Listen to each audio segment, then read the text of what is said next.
Դատարանը իր կողմնակալությունը ցույց է տվել վերդիկտի միջոցով, երբ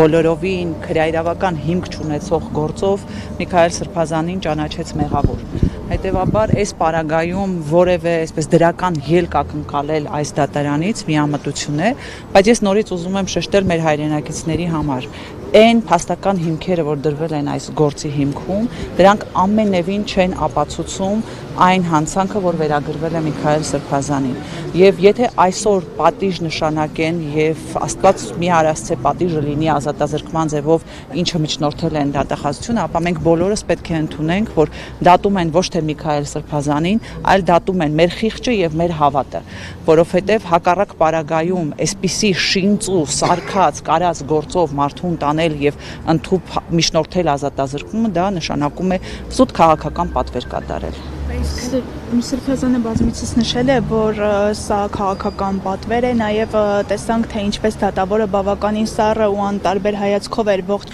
դատական նիստերի ընթացքում, ինչ է կարծում, այսօր հնարավոր է ամեն դեպքում նա ընդառաջի դատախազին եւ իր առաջարկած միջնորդությունը ամեն դեպքում կյանքի կոչի։ Գիտեք, ես հենց այդ էլ նշում եի, որ ես չեմ բացառում, որովհետեւ եթե այս դատարանը կարողացավ առանց փաստական հիմքերի Միքայել Սրբազանին մեղավոր ճանաչել մի արարքում, որը ընդհանրապես չպետք է որպես քրեաիրավական գնահատակ արժանանար քրեաիրավական գնահատականի եւ որպես հանցագործություն դիտարկվել, այս պարագայում իհարկե այսպես միամտություն կլինի հավատալ, որ այս դատարանը արդարադատություն է իրականացնելու։ Այո, ցավոք սրտի մեր դատական համակարգում առանձին բացառություններով, բայց դատավորների մեծ մասը դարձել է այս իշխանությունների կամքը կատարող, այս իշխանությունների համար վճիռներ եւ դատավճիռներ դակող դատարանի եւ հետեւաբար սպասել արդարադատություն այսպիսի դատարանից կարծում եմ միամտություն կլինի։ Եվ հենց առաջին բանը, որ այս իշխանությունների հեռանալուց հետո պետք է արվի, դա հետեւյալն է, որ պետք է շտկվի այս դատական համակարգը,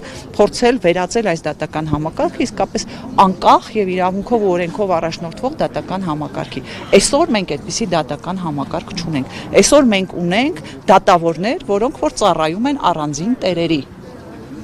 Եվ դա այս պատկերն էլ հենց դրա մասին է խոսում։ Տիկին Վարդանյան, իշխանության ներկայացուցիչների կողմից շարունակվում է հայ առաքելական եկեղեցու հոգևորականների անդրադարձը, թիրախավորելը, մասնավորապես այդ իրենց կողմից հռչակած եկեղեցին առողջացնելու խոսույթի ներքո նշում են, որ մեկը ռազմական հեղաշրջման կոչ անող է, մյուսը ընդհանրապես ակցիաներ, ավտոբուսներ վառել, չգիտեմ, տուկերով փակել թունելները եւ այսպես ասած պարալիզացնել ողջ երկիրը, ասում են սրանք են ձեր սրբազանները, ովքեր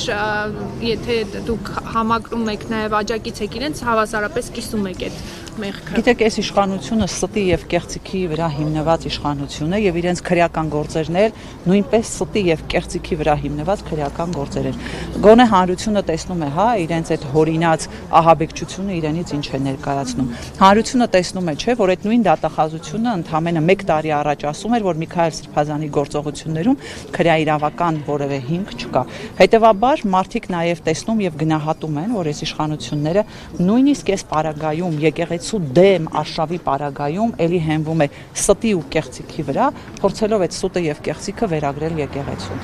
Սա այս իշխանության այցեքարտն է, սուտը այս իշխանության այցեքարտն է եւ այս պարագայում զարմանալ եւ փորձել որևէ կերպ գնահատականներ տալ այս իշխանության գործողություններին, կարծում եմ անշնորհակալ գործ է։ Նիկոլ Փաշինյանը նշել է, որ չի հրաժարվում իր այդ մտքից, որ պետք է ազատագրել Չակերտավոր Մայրաթորը։ Ինչ է կարծում, կստացվի իր մոտ ընդհանրապես կանի այդ քայլը նա։ Ասում էր այս անգամ եկեղեցին ենթարկեցնելու է Քրիստոսին։ Ես չեմ բացառում, որ այո մի օր էլ Փաշինյանը իր ուսապարկը գցելու է ուսերին եւ մի քանի արկածախնդիրներով փորձի արշավել եւ ասպատակել Մայրաթորը եւ եկեղեցին, բայց ես միևնույն ժամանակ կարծում եմ, որ եկեղեցին ունի բազմաթիվ հետևորդներ, ովքեր տեր են կանգնելու իրենց եկեղեցուն եւ հավատին եւ վախենամ, որ հենց Նիկոլ Փաշինյանը այդ ճանապարհով փորձի հրահրել քաղաքացիական բախումներ, ինչը իրեն շատ բնորոշ է։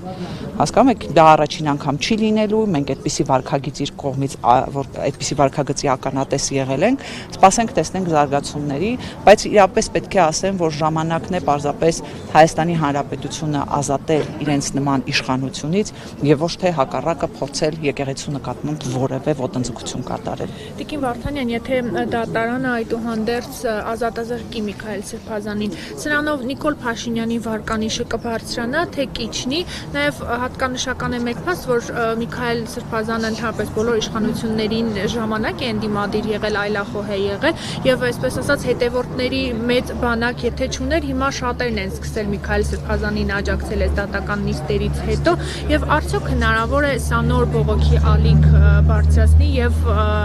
ընդդեմ իշխանությունների հրաժարականի պահանջով նոր շարժում ձևավորել։ Ես չեմ բացառում այդպիսի զարգացումները, միևնույն ժամանակ խնդրում եմ նկատի ունեցեք, որ Նիկոլ Փաշինյանի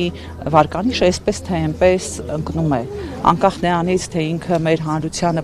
փորձում է համոզել, որ հանրությանը խաղաղություն է բերում եւ այլն, ինքն էլ համոզվեց, որ այդ նախաստորագրած փաստաթղթով նույնիսկ չի կարողանում հանրության մոտ այսպես դրական վերաբերմունք իր հանդեպ առաջացնել եւ այսպիսի դատավարությունները վստահաբար կարող եմ ասել ավելի շուտ իր համար սխալ հաշվարկ է եւ ոչ թե հակառակը ռեյտինգ բերելու ինչ որ գործողություն։ Շնորհակալություն։ Ես էլ եմ շնորհակալ։